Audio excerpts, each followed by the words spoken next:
so close. No, it's perfect. Okay. Okay. Yeah, maybe a little bit too close. All right. Hi, baby. Hi. Hi. So I am going to tell Rahim 4 things that I've changed since being with him. MashaAllah. So since being married to someone who grew up in Saudi Arabia, who is from Sudanese culture? It's a mix between Sudanese and Saudi Sudanese Arabian and culture. Saudi. The first thing that I changed is that I wear a lot more perfume now. Okay. This is true, right? When we first met, I hated wearing perfume. Okay. And Rahim loved it. And I really thought, this is going to be the reason that, like, I'm not sure, like, if things will work out because, like, we have such differing opinions on perfumes. Like, Rahim is, like, and this is what I've learned here, is that a lot of people here wear a lot of perfume. So before he, like, would get out of the car, he'd be spraying tons of perfume, and I'd be like, but now I do it. Okay. That's good. That's one thing I've changed. It's part of our culture, actually. We love, like, to be in a nice way, nice smell. So, I don't know where's the roots about it, but... But everyone wears a lot of perfume. Yeah, I think the roots is kind of even becoming from religious perspective, where there is a saying of Prophet Muhammad where he loves perfumes. He said that by himself, I love perfumes. So it has some kind of connections with the religions and with how makes you feel good and confident. Yes. So now I have my wardrobe, which has like 5 different perfume options on it. Does that make you so happy? Yeah, and then, but for me, I almost like have nothing now. You have more than that. I know!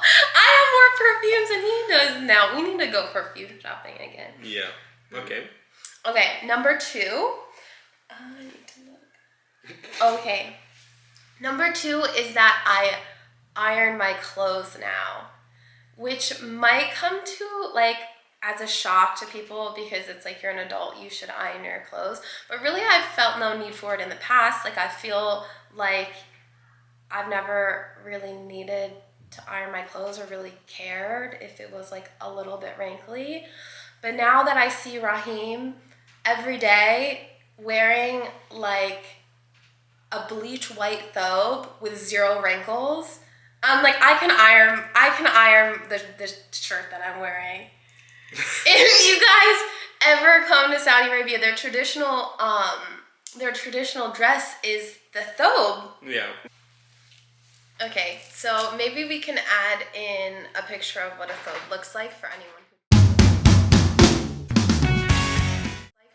who doesn't know what a thobe looks like.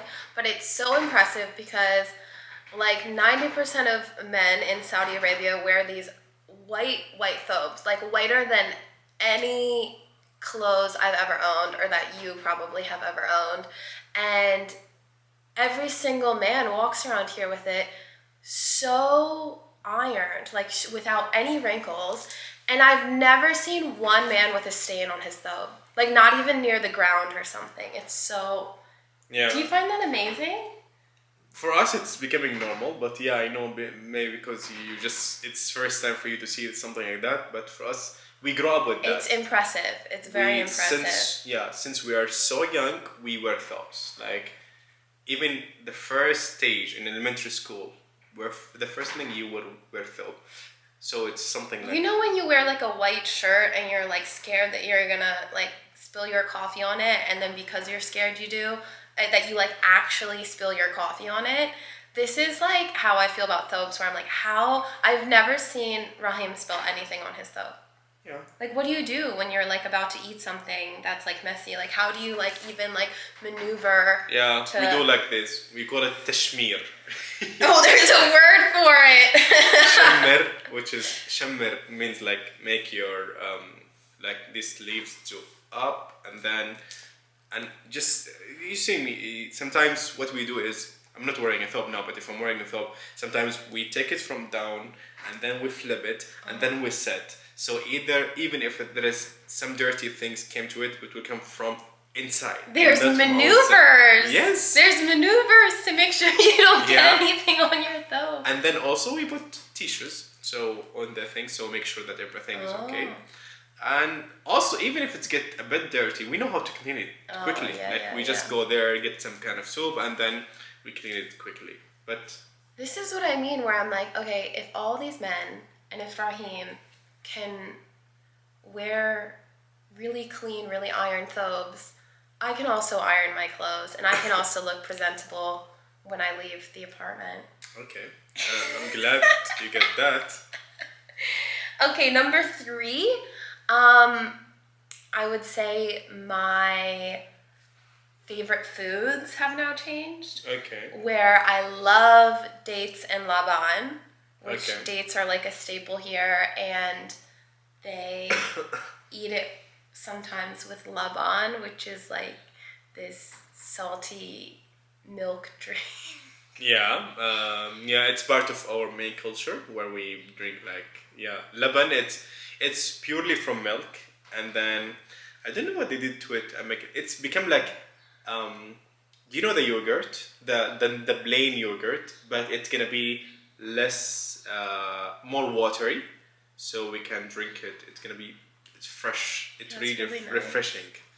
So this, I like masoup and fool. Masoup. Now, I don't know what I'm going to do when we go home, and on like a Friday morning, if we can't eat masoup and fool with like Shakshuka, yeah. way too much bread.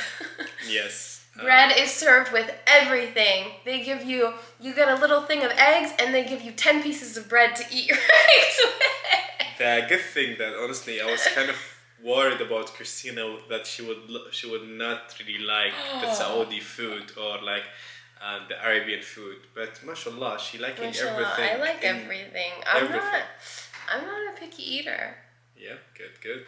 Okay, number 4, my ability to be affectionate and my relationship with sweet words. Okay. Yeah, I feel like I've gotten much better at being verbally affectionate, because I did not until our relationship together, I don't think I was one to be I didn't even put a lot of value in like saying sweet words or anything. But you are like that. Yeah. And I think that is also cultural, because, I feel like just in your culture, there's a little bit more verbal affection. Like, even between guys, they'll be like, oh, habibi. Like, they call each other like my dear, my love. Like, it's like they say these things even just to strangers. Like, they like my patients sometimes, like, if I'm their nurse taking care of them, they would call me like, what? Like, Gelbi, Binti, like my daughter, my heart, my love. Like, they're very much like this. And so I feel like... Good. Actually, that came also from part of religious part, which is, even in Quran, we are asked to just say sweet word. وَهُدُوا إِلَى الطَّيِّبِ مِنَ الْقَوْلِ وَهُدُوا إِلَى صِرَاطِ الْعَزِيزِ الْحَمِيدِ. Means make sure you always, whatever came from you, it's sweet, good words, because when we say bad word, it will gonna affect us first before even affect the other one with saying the bad word to it. So it came from the religious part, and then it's mixed with the culture. So it's become like something we do it always. So that even one of the messages of like Islam, which is like we always try to say as good things as possible. And then more, when it came also from Arab culture, or the original Arab cultures, Arab cultures are really famous with a lot of stories about love. For example, there is a very romantic culture. We are in somehow. For example, even before Islam, which is we used to have something called the Crazy of Layla, Majnoon Layla. It's kind of famous how he was so crazy of loving a girl called Layla, and then he was like making a lot of poem. And Arabs before even they used to when they start to do a poem, so they started with flirting words. So we call it abiyat ghazaliya. Flirting. Yeah, so it's part of things. So there is some kind of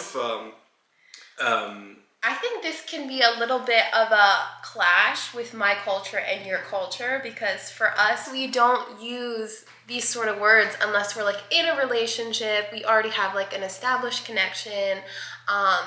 But definitely here, I think people and guys, from what I know, but tend like to be like, we use they're it like a little bit quicker to say sweet words. but like there is also forms for that. Like we didn't say anything sweet word to anybody. For example, like for a guys, we from between us we say sweet words. It's okay. Like thank you for doing. I mean, like there's levels of sweetness of words. For example, I cannot say sweet word to a girl. That means she will think that I'm flirting with her or something like that. But I can say good words. Let's say like that. Even with between us guys, we said good words. But when you have someone you love, sure you will put all the energy of sweet word to her. And by the way, in the beginning of our relationship, she was thinking that I'm cheesy. I did. I said you are so cheesy, and he was offended.